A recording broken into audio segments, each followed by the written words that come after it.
दोन प्रकारचे स्वप्न असतात. एक असं असतं की तुम्ही काहीतरी तुम्हाला बनायचंय आणि दुसरं तुम्हाला काहीतरी करायचंय. आता जेव्हा तुम्हाला काहीतरी करायचंय त्याच्यामागे एक मोठा उद्देश असतो किंवा काहीतरी वेगळा हे असतो. फॉर एक्झाम्पल, मला व्यवसाय करायचा आहे, मला खूप पैसे कमवायचे आहेत, पण ते पैसे फक्त मला स्वतःसाठी नाही कमवायचे आहेत, त्याच्यातनं मला एम्प्लॉयमेंट जनरेशन झालं पाहिजे, ग्रोथ झाली पाहिजे, वेल्थ क्रिएशन झालं पाहिजे. म्हणजे माझा तर फायदा होणारच आहे, मी श्रीमंत होणारच आहे, मला पैसा मिळणारच आहे, पण माझ्याबरोबर इतरांचा पण त्याच्यात फायदा होणार आहे. एम्प्लॉयमेंट जनरेशन झाल्यामुळे त्याच्यात बाकी लोकांना पण त्यातनं वेल्थ क्रिएशन होईल, देशाला पण फायदा होईल. हा एक त्याच्यात मागे उद्देश असतो. दुसऱ्या प्रकारचं असतं की मला काहीतरी बनायचं, म्हणजे मला फॉर एक्झाम्पल मला या शहरातला सगळ्यात श्रीमंत माणूस बनायचा आहे किंवा या जगातला सगळ्यात श्रीमंत माणूस बनायचा आहे.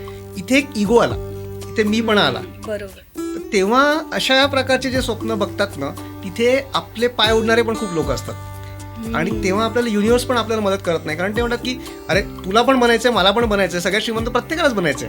कोण असा असेल की ज्याला असं वाटत नाही की मला सगळ्यात श्रीमंत नाही बनायचंय, पण मग तू का? सो मग युनिव्हर्स तुम्हाला का बरं मदत करेल? आधीपासून लोक आहेत लाईनीत, तर तू कोण आहे मोठा?